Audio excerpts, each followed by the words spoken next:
Welcome to the first edition of Nahar Jita Bookathon, once again presented in association with Rai Suni Foundation. Now, I have in this session with me Kiran Khalap sir, who juggles 3 passions and 1 career, which is brand consulting, and he is a name in India for that.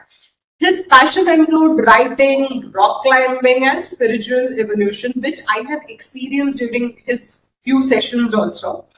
He is the winner of Asian Age Indo-UK Short Story Writing Competition 1995. His previous novels include Halfway Up the Mountain and Two Pronouns and a Verb. Was the very first speaker at TED University at TED's first Indian meet in 2009. And at TEDx Bandra in 2017, he was a speaker. He regularly conducts workshops on creativity and branding, and for the young readers, would like to mention this point also, that he was been invited for the interview from Ranveer Ahluwalia's Beer Bicep show. So just Google his name, you will get that video as well. And in this session, we are going to explore the book Black River by Mr. Kiran Khalap. Black River refers to the tar roads that connect the rich India with the poor India. The protagonist Bua, a taxi driver who transports passengers between these two Indias, lives in a famous Bombay beach chawl, is influenced by Swami Samartha Ramdas, probably the only human being representing evolution at all 3 levels, body, mind and spirit. Bua attempts to live like him, but his passengers and his neighbors create circumstances, like at many levels we might have experienced at one point, which traps him into a web of some negative areas.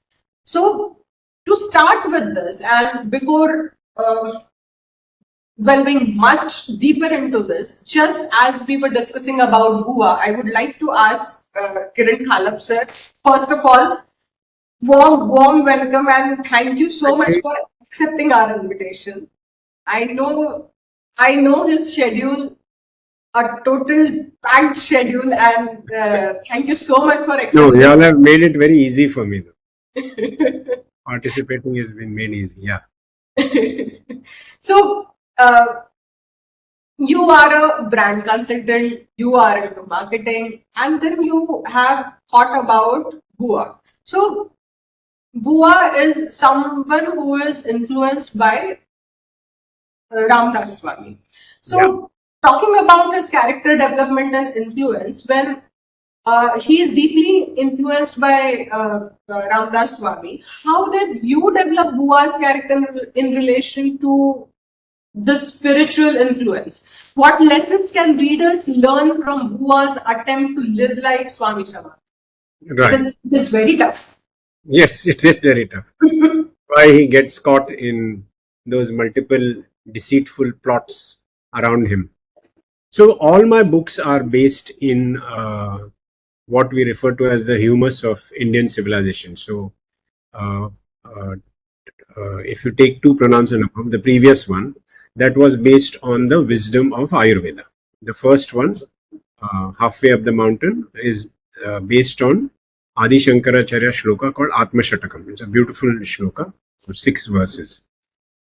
Now this is while I was working in an advertising agency called Lintas. I had a friend called Shekhar who used to live in these chawls.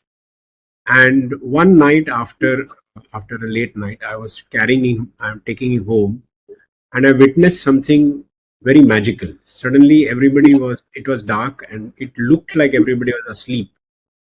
But suddenly out of nowhere, this entire set of 5 or 10 people woke up and started coming towards us. They thought I had injured him, while actually I was bringing him home.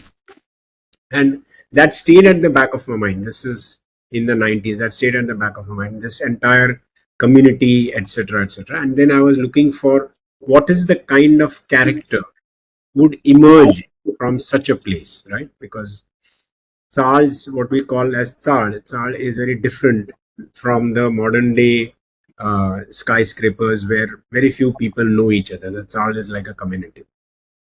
So here is Bua is a what is called as a caste refugee. He belongs to the lower caste in his village, and the upper castes have killed his father, just as Samarth Ramdas lost his father when he was 9. So there are many similarities, and his mama has given him this book to read, the Das Book, what Samarth Ramdas is talking about, and that is what has inspired him. He has come to Mumbai. His mama thinks that in Mumbai he will be sheltered from this attrition that is caused by caste, but which is not true. So he ends up being part of the 1972 caste wars, and it becomes part of the 1992 riots, the Babri Masjid riots. So these are circumstances beyond him. There is nothing, but as an individual, he is trying to live like Samarth Ramdas. So Samarth Ramdas was famous for being fit physically, and he used to do that through Surya Namaskar. So he does Surya Namaskar. Samarth Ramdas left. He was about to be married. I think he was 12, and when the priest said Savdhan, he kind of woke up and ran away and didn't marry. So Bua doesn't get married. Then he believes Samarth Ramdas was very much for looking after people. So even when there were others who were criticizing him for including women as Mathadishas, he said no, they are as much right as, and therefore somebody like a Shalini who is in Israel, he makes sure that he protects her and gets her a little job as selling lemon juice, etc. So there are many things he tries to follow. The biggest thing, of course, is that he wants a profession that is neutral. Like, so a cab driver is a very neutral profession. He doesn't have to take sides by himself, though, of course, because of the people around him, he ends up taking side. But that his profession as a cab driver is a neutral profession. It's very, and he calls the cab Kamandalu, which is the begging bowl that Samarth Ramdas would have used. One small correction. It's Black River Run, not Black River. Sorry. Yeah. So Black River is a tar road, and Run is somebody who makes trips. So he's making trips on the Black River, therefore Black River Road. And he is therefore what Samarth Ramdas he got his enlightenment when he was, I believe, 24. Now that is the path he's choosing. And the path that Samarth Ramdas talked about was Bhakti. Mana Sajjana Bhakti Panthe Chirave is his famous Manacha shlok. So that is what he makes sure that he wakes up early and follows that discipline. Will he reach enlightenment? Did he reach enlightenment in the book? Those questions are never answered. But in the book, finally, he gives up Mumbai and goes to that famous girl, which is called Shivthar Girl. I have gone there. It's a mind-blowing. Mind-blowing. Yeah. So that is the way he's trying to evolve. He's kind to animals. He has his favorite cat, which he takes with him when he goes to Shivtargarh, and so on and so forth. But because he is a cab driver, and because there is somebody who doesn't pay him, and because the youngster he loves gets into a gang war, so he goes to help him. He doesn't want to get involved, but he will not ever keep himself away from helping people. So Fatima, who's caught in the 1992 riots, the men are about to kill her, and she's pregnant and all of that, and he makes sure that he drops her off. So while he wants to live like Samarth Ramdas, he's unable to live like him because the circumstances are very different. Actually, so when we are talking about he tries to live like Samarth Ramdas, so body, mind, spirit, these things are there. Nowadays, so many influencers and so many people talk about Isn't it? Like, if you want to grow in your business, if you want to grow in your profession, you have to balance these things. So Yes. when we are talking about Goa, or when even if we are talking about the novel, some or the other area, this novel is a base for the learning, we can say. So Yes. Goa is an example how a person can deal with it. So Correct. Goa is somehow showing the journey of testament to resilience. Yes. And when we are talking about this, and when we are saying that nowadays every influencer talks about body, mind, and spirit, whether base is there or not. But here we have a story. So how can a business professionals develop mental fortitude and resilience to overcome the challenges and setbacks they encounter in their careers? Correct. Correct. So the root, Mrinal, lies in the word individual. So an individual, if you look at the word itself, it technically it means, etymologically, it means not divided. Now, uh, one of the myths that we have adopted, and it is probably because of watching too many American movies. The myth we have adopted is that the when you're doing business or when you're doing your job, you are different from the person who is at home as an individual. So I call it being a shark in the office and being a dolphin at home. Now, this division is arbitrary and false because it is the same human being who's creating this. Now, because you have divided this yourself into these two individuals, let us call it, let's invent a word, let's call it two individuals instead of individuals. You are suffering from that division. So and therefore your rootedness in one single thing that you want to pursue in life, that rootedness is gone. So when you look at Bua is saying, I don't want to get involved in anything, but if somebody asks me for help, I will help them. But his rootedness is in wanting to discover divinity. Rootedness is wanting to find what is beyond our day-to-day thinking. Without that rootedness, what you say will happen. You will be swayed by influencers. You will read one thing about one diet. You will read another thing about another diet. You will find 5 ways to success, 6 ways to recipe, hundreds of opinions. If there is no one central rooted belief system that you have, you will be swayed. Unlike, say, so he goes through all of that. Bua goes through all of those things, and yet he's not swayed in what he wants to do. Now, unless an individual, whether business person or whether a father or whether a mother, whatever roles you play, if you do not have that one single belief system, you are unlikely to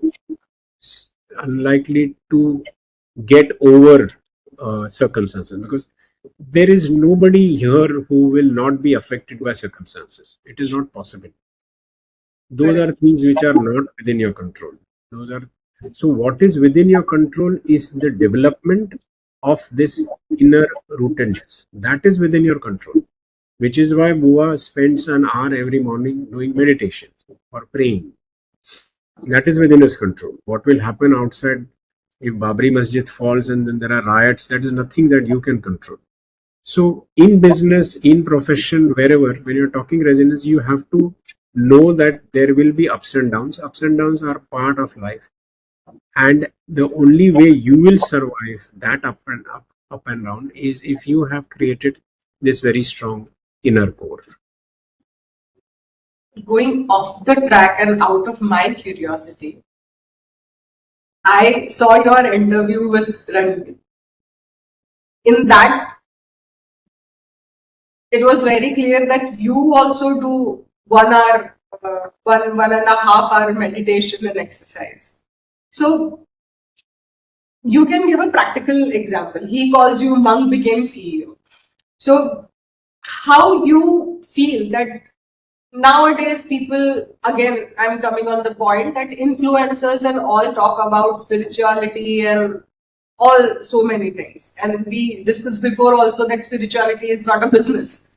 So Correct. when we are talking about spirituality, if it is not a business, how it is helpful in business? Correct.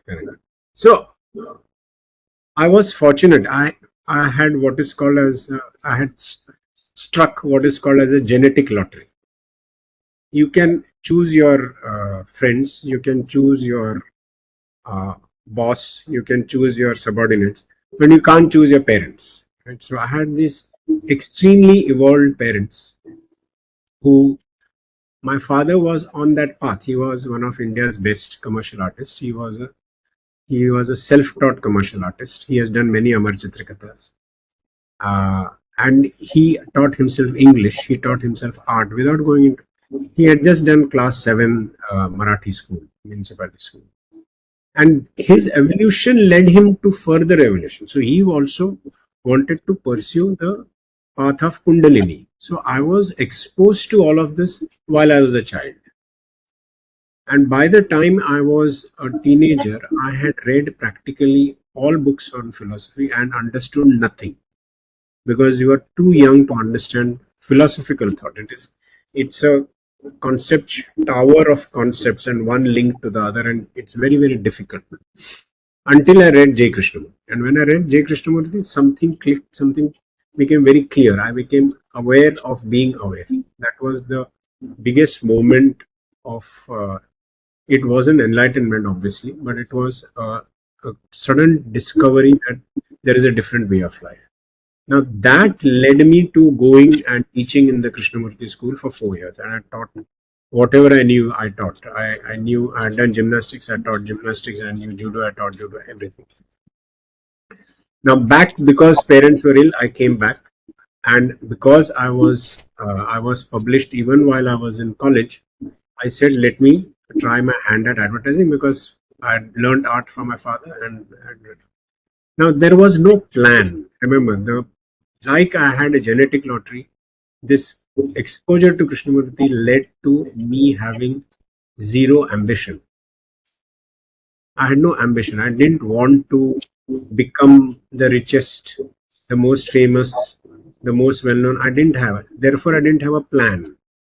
Yes, I had a purpose that I would, whatever I do, I must be the best at it.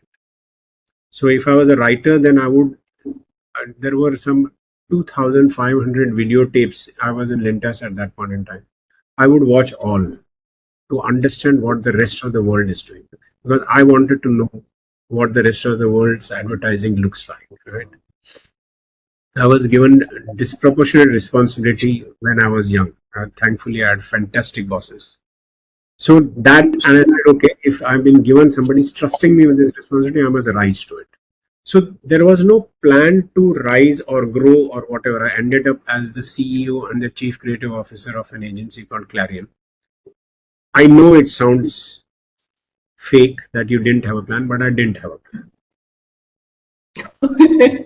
So going back to the Bua again, as we have seen in book and as we have started with that, Bua faces numerous moral and ethical dilemmas throughout the story, like helping somebody or promoting somebody. All these things are there. So when Bua is doing all these things, how do these dilemmas reflect real life challenges faced by individuals in similar socio-economic conditions? And in continuation to this, how does the environment and the people in Bua's life influence his action and decisions? So coming back to Bua again, and as we were discussing about the Bua and the lessons to be taken from our book. So the basic concept which we saw, that the way Bua helps or encourages somebody to do something in their lives, Bua faces numerous moral and ethical dilemmas throughout the story. How do these dilemmas reflect real life challenges faced by individuals in similar socio-economic conditions? And again, in continuation to this, how does the environment and the people in Bua's life influence this action, his actions and decisions? So one is, if we look at socioeconomic conditions, I don't think that is a factor that changes the kind of challenges you face. Right? You could be very rich and very poor, and you could still be shriveled up because of lack of love or lack of respect or lack of attention. So I don't think socioeconomic conditions make that difference. But when the challenges come, I think we have to think about two words. One is reaction and one is response. A reaction will continue the chain of events.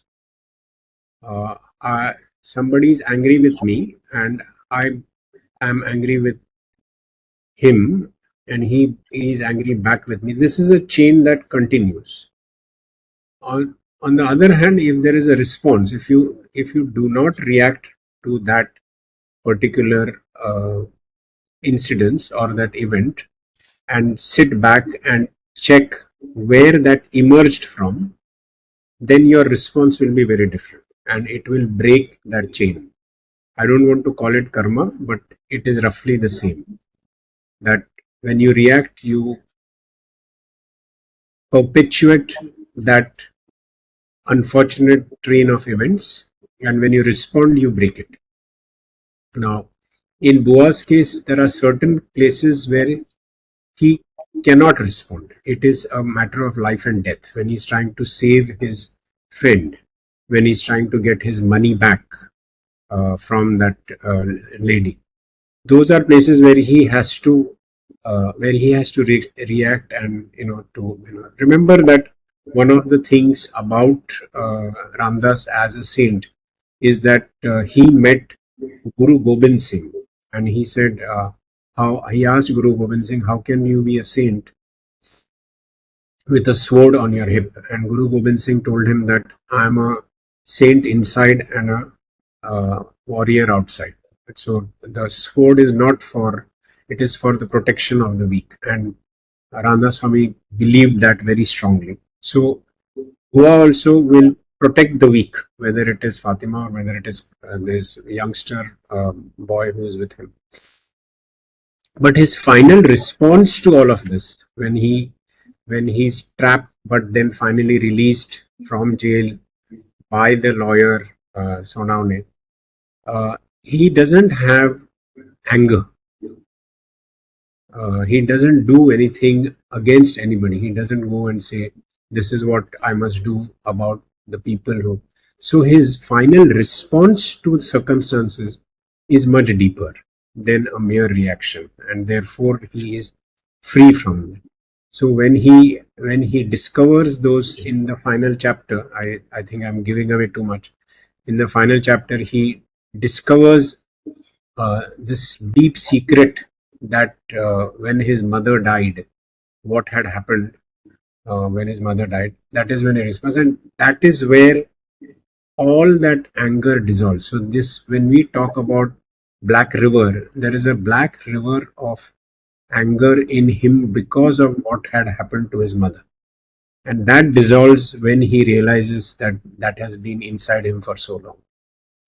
So it is a question of, yes, circumstances around you, but is there a way of finding your correct response to them rather than react to them? Out of the course again, I am going. Out of syllabus, as students say. So, some way we can say that from Bua's story, we can take one more learning, which is he was adapting to change. Yes. And the one thing constant that is change, which we heard, parivartanam eva sthiramasti. So on that path, he was also like rapidly changing and to the hostile environments and all those things. And now taking the situation to the business thing or the professionals, cause now more of them are on spiritual path again, we say. But when we are taking this, ki Bua is adapting to the change, how in personal life, a business professional or a person can learn from the adaptability and resilience in the face of such unforeseen challenges, because we don't know what is going to happen, and again Yes. the change will come. So Yes. from Bua's thing and from your entire experience, what can you tell our audience that how to deal with such things? So again, Mrinal, if you take the that understanding of that individual, that same thing is applicable to a business. So if the individual is, like the word says, undivided and is rooted in something, I'll tell you an interesting fact. 45% of businesses that are over 200 years old are Japanese. Really? Yeah. At In least, our country also? I think, if I remember right, at least 90 of them are 500 years old. Now you imagine what they have been through. When you talk about circumstances changing, they have been through World War One, World War Two. They Yes. have been through Meiji Dynasty. They have been through whatever the thing they have been through. Why have they survived? Like Bua is grounded in another reality and not in just doing his cab business. They are grounded in societal good. That is why the maximum number of businesses that are over that 200, 300, 400, 500 years old are Japanese. They will put society ahead of profits 100% of the time. In fact, there is a club in Europe called Henokian. Henokian is a club where you get admitted only if you are a 200 plus year old business and there is a family member still running it. When Wow. when you look at India, I had the privilege of going to the first ever factory inaugurated by Pandit Jawaharlal Nehru by the Lal Bhais uh, in Atul. There is a town called Atul on the border of Maharashtra and Gujarat. Right. If you look at the Tatas, if you look at the Birlas, most of these businesses were grounded in social good, in doing good for society, right? And that is how they have survived the changes that happen. The idea of I think, I forget this famous economist who said, the business of business is business, which means all they need to do is make profits and therefore they contribute to society. I think Milton Friedman. This is a new concept. The older civilization, the older nations, Europe, India, China, Japan, their businesses were not only for profit. Their businesses were run. There is a beautiful quote which is used by, I don't know who initially said it, but Anu Aga of Thermax used to say that the uh, profits and growth are to business what breathing is to life. They are indispensable. But the aim of living is not breathing. In the same way, the aim of business is not making profits. So when that organization, when that business is rooted in that social group, that is when it is able to survive all these circumstances that you're talking about. So suddenly one day you wake up and you discover that the 500 rupee note denomination is banned. One day you wake up and the whole world is shut down uh, because of a virus, and your response then is it about my profitability or is it about what I can do for my people? That's the difference. So when that business is rooted in something larger than that business, just as he's not rooted in only driving a cab, he's thinking about something else, you will be able to withstand multiple circumstances. So going back again to Bua, he has impact of environment on his behavior, but in a positive way, we can say. Correct. And the passengers and neighbors played crucial role in shaping Bua's journey, and that's how the story evolved and the story goes on. how does again somehow I'm touching again to the point we have discussed before, that how does the environment and people in Bua's life influence his action and decisions? Uh, in a way of, if you think as a leader, because somehow he is working on it. He was following Samartha Ramdas, but somehow at one point I felt when he is encouraging, when he is helping, when he is dealing with the riots, when he is stepping back, when he is taking decisions whether to go forward or come back. At one point, somehow it is showing the leadership quality in Bua himself. So So how? he's he's a very clear embodiment of leading from behind, leading from the front versus leading from behind. So he doesn't go for that gang war that happens, right? But he goes and helps that boy escape. He doesn't go and do anything when he wants Shalini's father, I think his name is Ganesh. He goes and finds him drunk, and he doesn't go and do anything to his friends who have got him into this trouble. But he helps Shalini get better. So if you're thinking of him as a leader, then he is an embodiment of leadership, leading from behind. You let others grow, you let others find their own potential.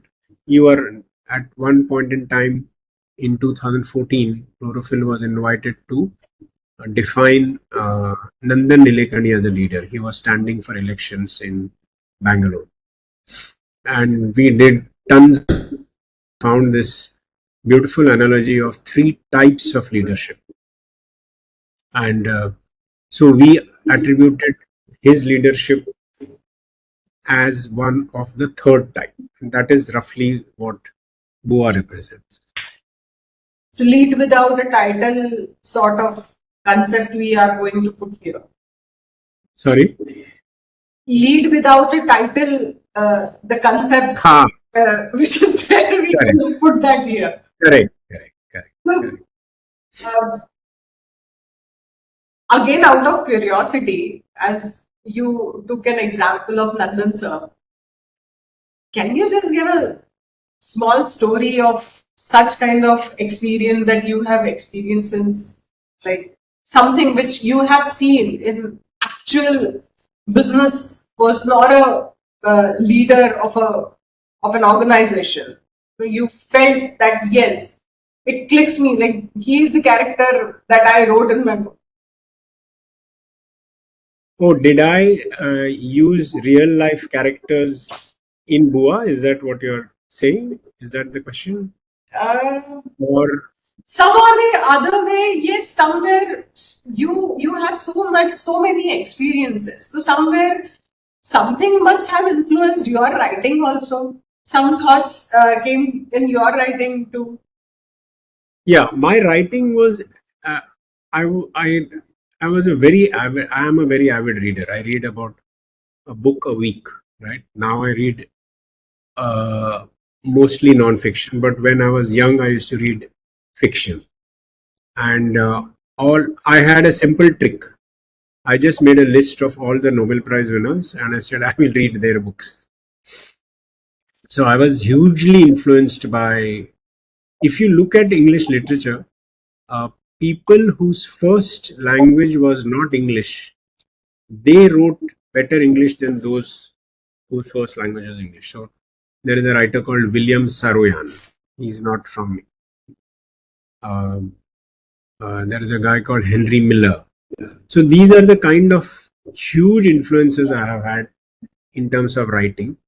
And the writing that I like is very experiential. It is not, to me, every word, every sentence that I write must create a vivid image in your mind. It can't be conceptual. So That is how. So all these people, whether Bua, whether uh, whoever else, these are people. They are amalgamations of many other people.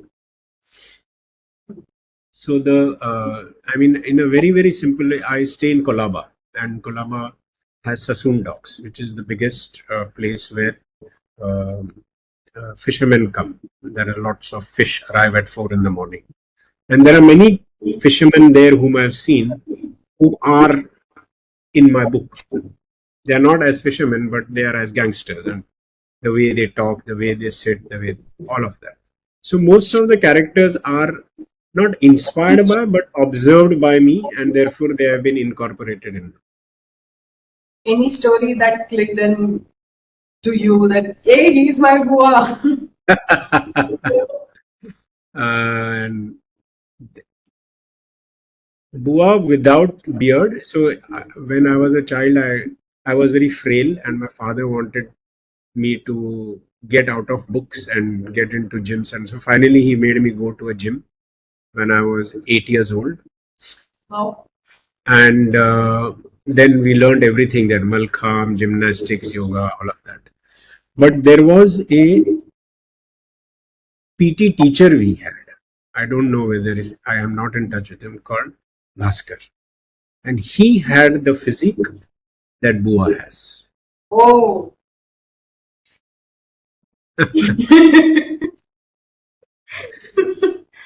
So basically, impact of environment comes on a behavior for sure. Right? Yes. So again, coming back to a discussion of a book, the passengers and neighbors, as we said, plays a vital role. Balancing and modernity also required when you are dealing with some situations. The book compares traditional values with the modern urban life. Like it is connecting two Indias in the concept of the book says. So, how can a business leader balance traditional values with the demand of modern business practices? Yeah.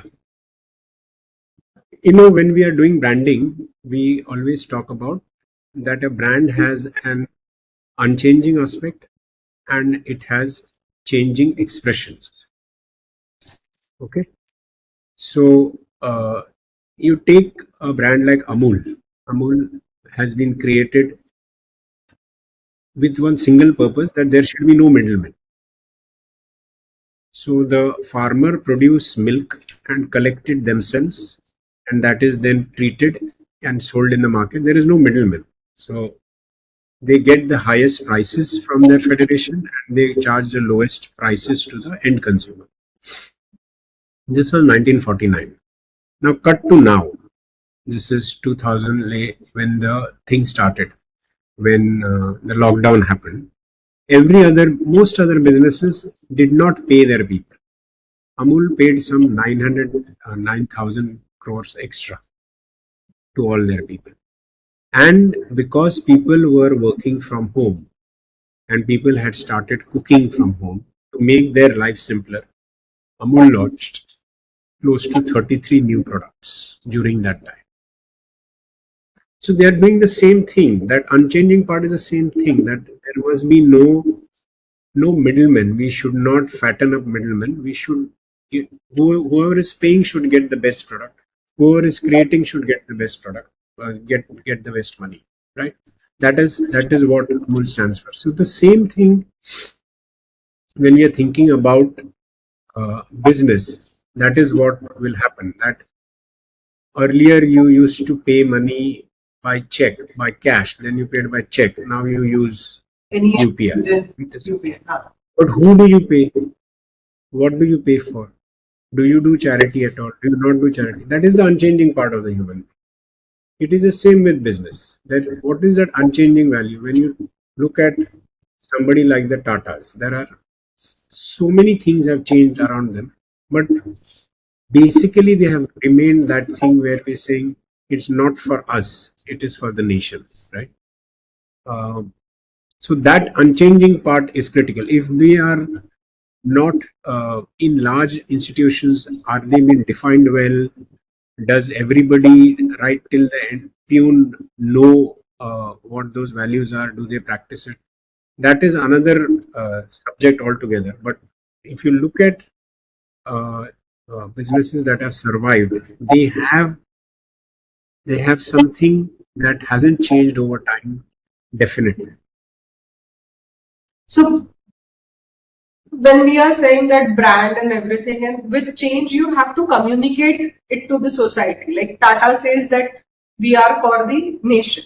So similarly, going back to the book, your narrative talks about the realities of the life of Bua and how he is Correct. doing with it. So somehow it is going with the flow. Similarly, when we are talking about business leaders and the communication part comes, how they should communicate or convey their brand message with these changes. Like audience are also changing. Things are also changing. Then the part of somehow it is a part of storytelling comes how they are going to communicate it to them. So I'm writing a book called The Fourth Era of Branding. I'll finish it. This year is my 25th year of existence of Chlorophyll. So we will publish 2 books.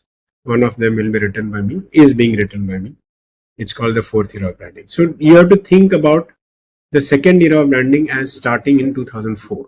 2004 is when Facebook got 1 million uh, uh, subscribers. Immediately. And for the first time, whether it is a business or a brand, your stakeholders were able to talk back to you. This had happened once in 1985 when Coke launched New Coke, and they got thousands of phone calls, thousands of faxes. That time there was no email in 85, where people said, "How dare you change the taste of my Coke?" So it was a seminal moment in marketing. It taught people that brands are co-owned by the stakeholders. The psychological ownership rests outside, not just with the legal owner. So if you take 2004, what you're saying is absolutely right. How will that businessman communicate? Because what has happened is every stakeholder is talking back, right? There is a, I don't know if you've heard of a brand called Gap. Gap changed their logo. People said change it back to the original one or we are not buying, right? There is a lady called Amy Domini. Amy Domini started uh,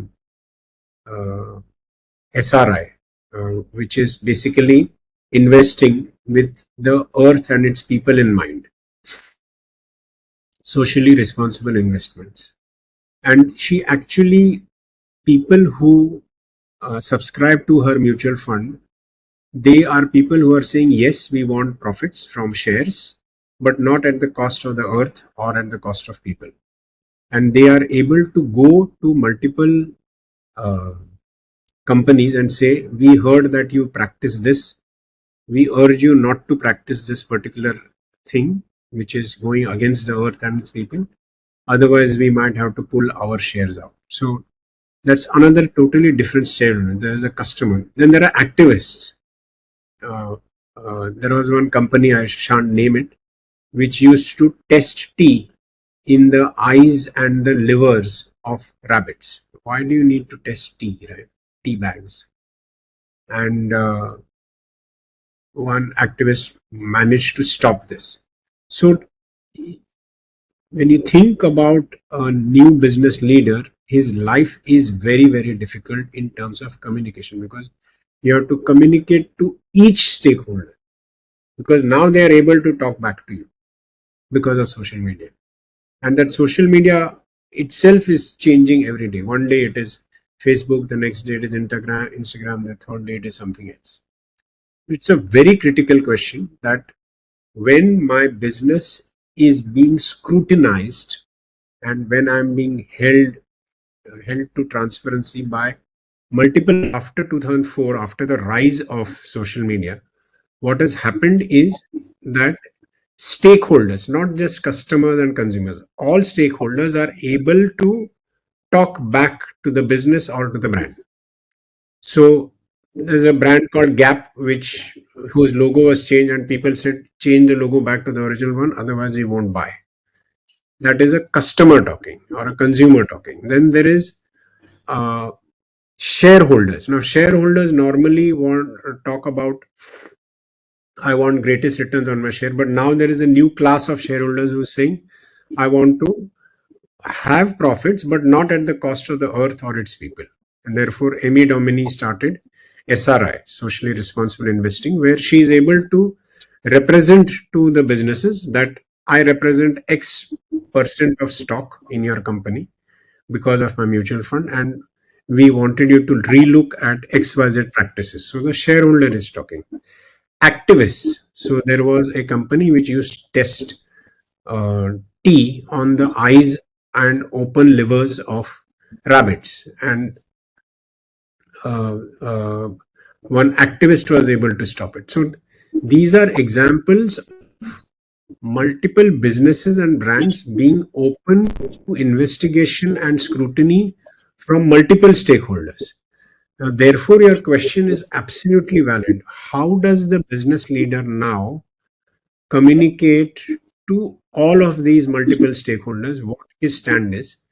That is point one. Second point is, if everybody is going to decide the direction your business is going to take in, what are you in charge of? It's a fantastic point for all the business heads. So basically, when we are putting a point that when you think for others, others take care about your brand and the areas of your success. So similarly, reaching towards the conclusion of this session, because I have too many questions. I have notes on book. So I have too many questions to ask. But going on a part of social commentary of this book, as we discussed it before also, the book highlights the stark contrast between rich and poor India through the metaphor of the Black River. Correct. And run is the other part of it. As you said, the mother was... Black River Run. Yeah. The person who makes trips on the Black River. And we have been through the journey of how you kept all the things very tactfully in the book. So let's move ahead to give a message to aspiring writers also. What advice you give to aspiring writers who want to address complex social issues in their book? Like they have to put some points there, and how can they balance storytelling with imparting important social messages? If they want to. I think the first thing would be to have first-hand experience. So before I wrote this book, I traveled with cab drivers just randomly, different types of cab drivers, asking them about their meters, asking them. For instance, one of the shocking things I discovered that people think of cab drivers looting people. The opposite is as true. There are quite a few times when the cab drivers are not paid, or they are robbed of their phones at night, and so on and so forth. So I went to Shivtharagar. I have lived in Achal, so I don't need to have a separate experience of living in Achal. But I went and revisited PDD Charles after what I had done while I was in Indus. I went there, I found people who had been in riots. There is an amazing person who has a hole near his shoulder. You can see through it. The bullet has gone through that. So one is to want to write about the social issue. Second is to first have first-hand experience of it. When we were chosen to work on Aadhaar, I was chairman of the committee that created the marketing and advertising strategy for Aadhaar. We were asked to, and we were lucky that we went to to Dharavi to see how biometrics is used for exchanging money, because that is what finally Aadhaar was going to be. Without that, I would think if you're thinking about writing, that writing would not be real. It would be conceptual storytelling. That is not something which I favor. I'm sure there are people who like that, but that is not what I would do.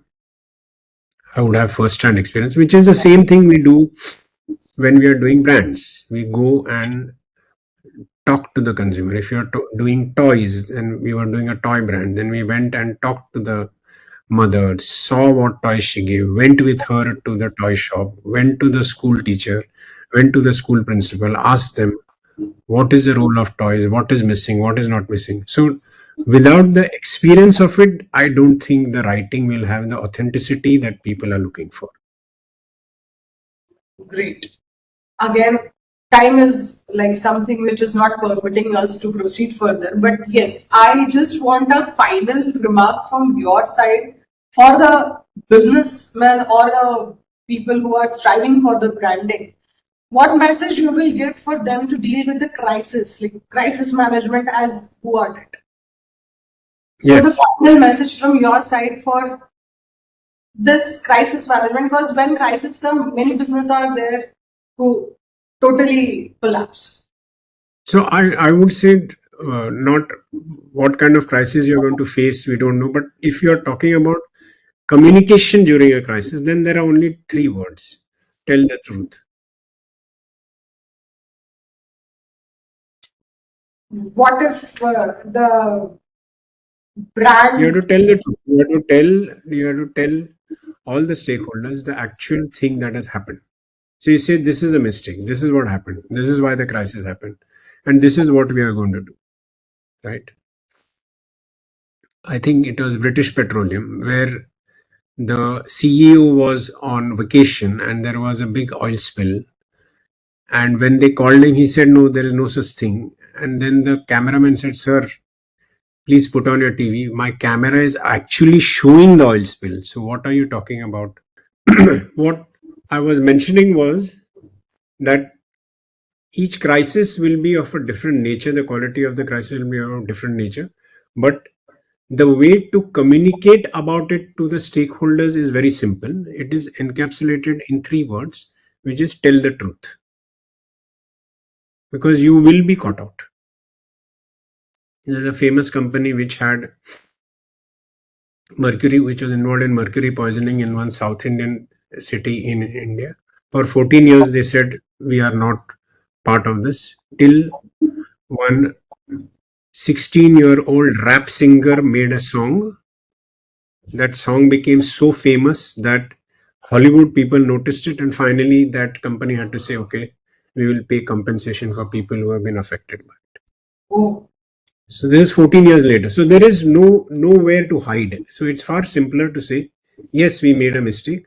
It was not deliberate. It happened, and this is the way we are going to deal with it." So, because you really there is a brand called Everlane. Everlane created what is called as radical transparency, which means if you want to buy a shirt from Everlane, they told you the price of the cotton, the price of weaving, the price of stitching, the price of labor, the price of, and their profit. okay. And they said, despite this, I'm cheaper than what you'll get at your neighboring store. So it became a rage until I think it was New York Times. New York Times went and did some work, and they said, "This is all. It is all just an advertising campaign. There is nothing radical or transparent about it." So it is not possible to hide. 1 year, 2 year, 3 year, 4 year, fine. But sooner or later, some stakeholder is going to catch you out. If you're in a crisis, just tell people that, "Look, this crisis has happened because of this, and these are the things we are going to do about it." Okay, great. I wanted to show the book. Even I can say that I don't have a physical copy, but I have this with me.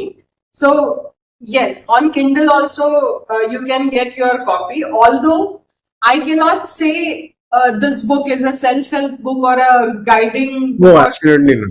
yes, on the base of this, the discussion that we have, because the experiences, the plot, everything is what I can say, a guideline of thought creation for the further thing or the further action you take in your professional business or a personal life.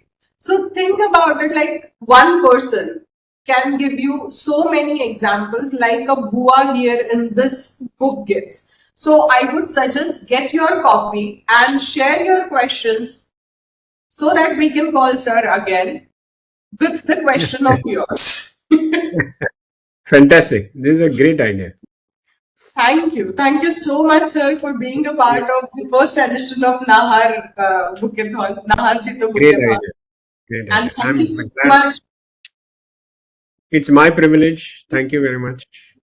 Thank you so much for sharing this. And for sure, I would request you to be a speaker entirely for the brand guidelines. I will. Okay. Thank you. Thank you so much, sir. Bye. Thank you. Bye.